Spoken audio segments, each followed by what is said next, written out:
ஹல்லேலூயா. ஆண்டவருடைய நாமம் இப்படி பரலோக பிதாவே, இந்த வேளையில் இந்த வேதவாசி நிகழ்ச்சி எங்களுக்கு ஆசீர்வதிக்கும்படி உம்மை நோக்கி பார்க்கிறோம். கர்த்தனை கிரியை செய்வீராக.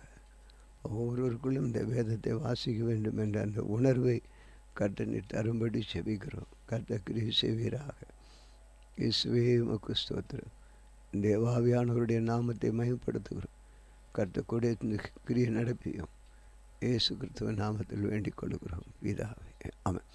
அன்பு நேயர்களே, இன்றைக்கு வாசிக்க வேண்டிய வேத பகுதி யோபுவின் புத்தகம் 25ஆம் அதிகாரம். யோபுடைய 3வது நண்பன் பேசுகிறதை நான் பார்ப்போம். யோபுடைய நண்பன், 3வது நண்பன். அப்பொழுது சுகியனாகிய பில்தார் பிரதித்திரமாக அதிகாரமும் பயங்கரமும் அவரிடத்தில் இருக்கிறது. அவர் நமது உன்னதமான ஸ்தலங்களிலே சமாதானத்தை உண்டாக்குகிறார். அவருடைய சேனைகளுக்கு தொகை உண்டோ? அவருடைய வெளிச்சம் கார்மேல் உதிக்காமல் இருக்கிறது. இப்படி இருக்க மனுஷன் தேவனுக்கு முன்பாக நீதிமானாக சுத்தமாக இருப்பது. சந்திரனை அண்ணாந்து பாரும் துறவும் பிரகாசியமாக இருக்கிறது. நட்சத்திரங்களும் அவர் பார்வை ஆத்மானவிகள் அல்ல. புழுவாயிருக்கிற மனிதன் பூச்சியுமாயிருக்கிற மனுபுத்திரனும் எம்மாத்திரம் என்றார். யோபு மறுமொழியாக, திடனில்லாதவனுக்கு நீ எப்படி ஒத்தாசை பண்ணினாய்? பலனற்று கையை நீ எப்படி ஆதரித்தாய்? நீ ஞானமில்லாதவனுக்கு எப்படி உசாவு துணையாக இருந்து மெய்ப்பொருள் குறைவர அறிவித்தாய்? யாருக்கு அறிவை போதித்தாய்? உன்னிடத்தில் புறப்பட்ட ஆவி யாருடையது? ஜலத்தின் கீழ் மடிந்தவர்களுக்கும் அவருடைய தங்கியிருக்கிறவர்களுக்கும் தத்தளிப்பு உண்டு. அவருக்கு முன்பாக பாதாளம் வெளியாய் திறக்கிறது, மூடப்பட்டது. அவர் உகந்த மண்டலத்தை விட்டு வெளியில் விரித்து பூமி அந்தகாரத்தில் தொங்க வைக்கிறார். அவர் தண்ணீர்களை இந்த மேல் மேலே காட்டி வைக்கிறார். பாசத்தால் மேகம் கிழிகிறது இல்லை, பாரத்தினால் மேகம் கிழிகிறது இல்லை. அவர் தமது சிங்காசனம் நிற்கும் ஆகாசத்தை ஸ்திரப்படுத்தி அதன் மேல் தமது மேகத்தை விரிக்கிறார். அவர் தண்ணீருக்கு மேல் சக்கரவட்டம் தீர்த்தார். வெளி நிச்சயமும் இருளும் முடியும் மட்டும் அப்படியே இருக்கிறது. அவருடைய கண்டிதத்துக்கு தக்கதால் வானத்தின் தூண்கள் அதிர்ந்து தத்தளிக்கும். அவர் தமது வல்லமையினால் சமுத்திர கொந்தளிப்பை அமர பண்ணி தமது ஜனத்தின் அதிகார மூர்க்கத்தை அடக்குகிறார். தமது ஆவியினால் வசனத்தை தமது ஆவியினாலே வானத்தை அலங்கரித்தார். அவருடைய கரம் தெளிவான சர்ப்ப நட்சத்திரத்தை உருவாக்குகிறது. இதோ இவைகள் அவருடைய கிரியைகளில் கடைக்கோடி அனவைகள். அவரை குறித்து நாங்கள்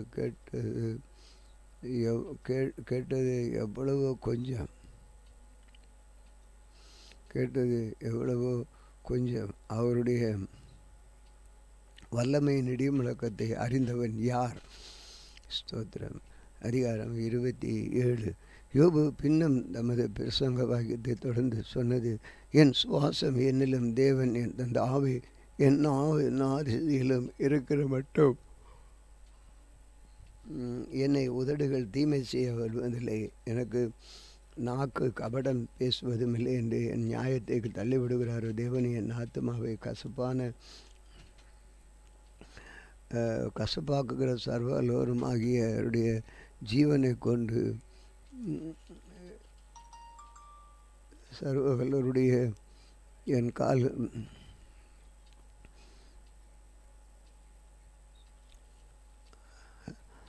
ஜீவனை கொண்டு சொல்லுகிறேன். நீங்கள் பேசுகிறது நீதி என்று தான் ஒத்துக்கொள்வது எனக்கு தூரமாயிருப்பது. என் ஆவி பிரியமட்டும் என் உத்தமத்தை என்னை விட்டு விலக்கேன். என் நீதியை கட்டியாய் பிடித்திருக்கிறேன். அதை நான் விட்டுவிட்டேன். நான் உயிரோடு இருக்கும் என் இருதயம் என்னை நிந்திக்காது. என் பகைஞன் ஆகாதவனைப் போலும் உனக்கு விரோதமாக எழும்புகிறவன் அக்கிரமக்காரன் போலும் இருப்பான். மாயக்காரன் பொருளை தேடி வாங்கி வைத்திருந்தாலும் தேவன் அவன் ஆத்மாவை எடுத்துக்கொள்ளும் போது அவன் நம்பிக்கை என்ன? ஆபத்து அவன் மேல் வரும். போது அவன் கூப்பிடுதலை கேட்பாரோ அவன் சர்வாலும் மேல் மனமகிழ்ச்சியாக இருப்பானோ. அவன் எப்பொழுதும் தேவனை தொழுது கொண்டிருப்பானோ. தேவனுடைய கரத்தின் கிரியை குறித்து உங்களுக்கு உபதேசிப்பேன். சர்வலிடத்தில் இருக்கிறதை நான் மறைக்க மாட்டேன். நீங்கள் எல்லாருக்கும் அதை கண்டிருந்து நீங்கள் இது இத்தனை வீண் எண்ணம் கொண்டிருக்கிற என்ன பொல்லாத மனுஷனுக்கு தேவனிடத்தில் வருகிற பங்கும் கொடூரக்காரர் சல்லோரோடு அடைகிற சுதந்திரம் என் மேலும் அவனுடைய குமாரர் பெருகினாலும் பட்டயத்துக்கு இறையவர்கள் அவன் கற்ப பிறப்புகள் ஆகாயத்தினாலே திருப்தி ஆக மாட்டார்கள். திருப்தி ஆவதில்லை. அவனுக்கு மீதியானவர்கள் செத்து புதைக்கப்படுவார்கள். அவனுடைய விதவைகள் புலம்புவதில்லை. அவன் பொழுதியைப் போல பணத்தை பிரித்து கொண்டாலும் மண்ணைப் போல வஸ்திரங்களை சகோதரித்தாலும் அவன் சகோதரத்தை நீதிமான் உடுத்து கொண்டு குற்றமில்லாதவன் அவன் பணத்தை பகிர்ந்து கொள்ளுவான். அவனுடைய வீடு பொட்டு பூச்சி கட்டின வீட்டை போல இருக்கும். காவல்காரன் போட்ட குடிசையை போல ஆகும். அவன் ஐஸ்வர்யவானாய் தூங்கி கிடந்த ஒன்றும் பறிகொடாதது போனாலும் அவன் தன் கண்களை திறக்கும் பொழுது ஒன்றுமில்லாதிருக்கும். வெள்ளத்தை போல திகிச்சை அவன் வாரி கொண்டு போகும். ராக்காலத்தில் பெருங்காற்று அவனை அடித்து கொண்டு போகும். கொண்டல் காற்று அவனை தூக்கி கொண்டு போகும். அவனை வெள்ளத்தை பெருங்காற்று அவனை அடித்து கொண்டு போகும். கொண்டல் காற்று அவனை தூக்கி கொண்டு போக அவன் போய்விடுவான். அது அவன் ஸ்தலத்திலிருந்து தள்ளி கொண்டு போகும். அவர் இதை அவன் மேல் வர பண்ணி அவனை தப்ப விடாதிருப்பார். அவருடைய கைக்கு தப்பி பயப்பான். ஜனங்கள் அவனை பார்த்து கை கொட்டி அவன் சமூகத்தை விட்டு வெருட்டி விடுவார்கள். 28 வெளிக்கு நினைவிடம் உண்டு, பொண்ணுக்கு பணமிடம் உண்டு, ஸ்தலமும் உண்டு. இரும்பு மண்ணிலிருந்து எடுக்கப்படும்படி இரும்பு செம்புகளில் உருவாக்கி எடுக்கப்படும். மனிதன் அதிகாரத்தினால் மரண இருளிலே இருக்கிறான். கற்களை கடையாந்திரம் மட்டும் ஆராய்ந்து தேடி ஒருவருக்கும் அது அங்கே முடிவு உண்டாக்குகிறான். கடக்கக்கூடாது நிலையாததுமான ஆறு எழும்பினாலும் உழைப்பாளிகள் அதை மனுஷரால் வற்றி போக பண்ணது சொல்லுகிறவன் பூமியின் மேல் அதிகாரம் உள்ளவன். அதிகாரம் விளையும் அதன் கீழிடங்களில் இருக்கிறவைகளோ அக்கினியால் மாறினது போல் இருக்கும். நாம் வம்சத்துகளில் இளை நூல இந்திர நூலும் விளையும். அவன் பொடியில் பொன்கொடிகளும் உண்டாயிருக்கும். ஒரு நதி உண்டு, அது ஒரு பட்சிக்கும் தெரியாது. பட்சிக்கும் வல்லூர் தெரியாது. வல்லூரின் கண்ணம் அதை கண்டதில்லை. துஷ்ட மிருகங்களின் கால் அதில் படவும் இல்லை. சிங்கம் அதை கடந்து போகவும் இல்லை. அவன் தன் கைகளை கற்பாறையின் மேல் நீட்டி மலைகளின் பேரோடே புரட்டுகிறான். கண்மலைகளுக்குள்ளே நீர்க்கால்கள் வெட்டுகிறான். அவன் தன் விரலை உயர்த்தி எல்லாரையும் காணும். ஒரு துளியும் கசியாதபடி ஆறுகளை அடக்குகிறான். மறைவிடத்தில் இருக்கிறதை வெளிச்சத்தில் கொண்டு வரான். ஆனாலும் ஞானம் கண்டெடுக்கப்படுது எங்கே? புத்தி விளைகிறது எங்கே? அதன் விலை மனுஷனுக்கு தெரியாது. அது ஜீவனுள்ள தேவனுடைய தேசத்தில் அகப்படுகிறதில்லை. ஆழமானது அது என்னிடத்தில் இல்லை என்று சமுத்திரம் அது என்னிடத்தில் இல்லை என்றும் அதற்கு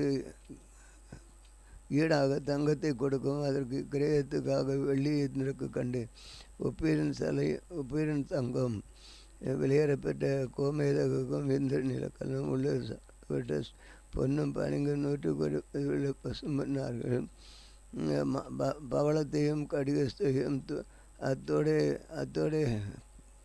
ஒப்பிட்டு பேசலாகாது. முத்துக்களை பார்க்கல. ஞானத்தின் விலை உயர்ந்தது. எத்தியோப்பியாவின் புஷ்பராகம் அதற்கு நிகர் அல்ல. பசும் பொன்னும் அதற்கு சரியல்ல. இப்படி இருக்க ஞானம் எங்கே இருந்து வரும்? புத்தி தங்கும் இடம் எங்கு? அது ஜீவனுள்ள தேவனுடைய கண்களுக்கும் ஒளியாக இருக்கும் ஜனங்கத்துக்கும் மறுத்து வைக்கப்படுகிறது. நாசமும் மரணமும் நல்லவர் எங்கள் நாவுகளிலே இருக்கிறது. எங்கள் நாவுகளிலே இருக்கிறது.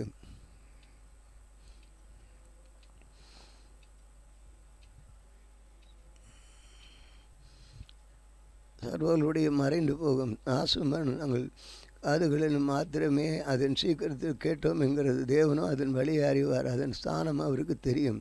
அவன் பூமியின் கடையாந்திரங்களை பார்த்து வானங்களின் கீழ் இருக்கிறதையெல்லாம் காண்கிற ஒரு காற்றுக்கு அது நீதியை நியமித்து, ஜலத்துக்கு அது அளவை பிரமாணித்து, மழை திட்டத்தையும் இடி முழக்கத்தோடு கூடிய மின்னல்களுக்கு வழியை ஏற்படுத்துகிறார். அவர் அதை பார்த்து கணக்கிட்டார். அதை ஆராய்ந்து ஆயத்தப்படுத்தி மனுஷனை நோக்கி, இதோ என் ஆண்டவருக்கு பயப்படுகிற ஞானம் பொல்லாப்பை விட்டு விலகுவதை புத்தி என்றார் என்று சொன்னார் என்று பார்க்கிறோம். வாசிக்க வேண்டிய வேத பகுதி வாசிதான் ஜெபிப்போம். அன்பின் தந்தையே, இந்த நேரத்தில் கூட நாங்கள் இந்த வார்த்தைகளினாலே நாங்கள் திடப்பட்டிருக்கிறோம், வாசிக்கப்பட்டிருக்கிறோம். உம்முடைய நாம எங்களோடு பேசினதற்காக உமக்கு நன்றி. நீர் எங்களோடு இருந்து இந்த வார்த்தைகளை கொடுத்து ஆண்டவரே நீர் செயல்பட்டதுக்கு நன்றி. விசேஷமாக இந்த நாளில் யார் யார் பலவீனப்பட்டிருக்கிறார்கள் அவர்களுக்காக ஜெபிக்கிறோம். யார் யார் வேதனை துன்பம் துயரத்தில் இருக்கிறார்கள் அவர்களுக்காக ஜெபிக்கிறோம். இயேசுப்பா, எங்களுடைய ஜெபத்தை கேட்டு பதில் தரும்படி ஒப்புக் கொடுக்குறோம். ஒரு ஏழையின் ஜெபத்தை கேளுங்க ராஜா. உம்முடைய அற்புத மகிமை வெளிப்படுத்துங்க ராஜா. நீ நல்லவரும் வல்லவரும் போதுமானவருமே இருக்கிறதற்காக உமக்கு நன்றி தெரிவிக்கிறோம் ராஜா. இயேசு கிறிஸ்துவ நாமத்தில் வேண்டிக் கொள்கிறோம் எங்கள் அன்பின் பிதாவே. ஆமாம். இந்த நாளிலும் எங்களுக்கு விரோதமாய் கிரியை செய்கிற நசன இயேசு கிறிஸ்துவ நாமத்தில் கட்டுகிறோம். ஆமென், ஆமென்.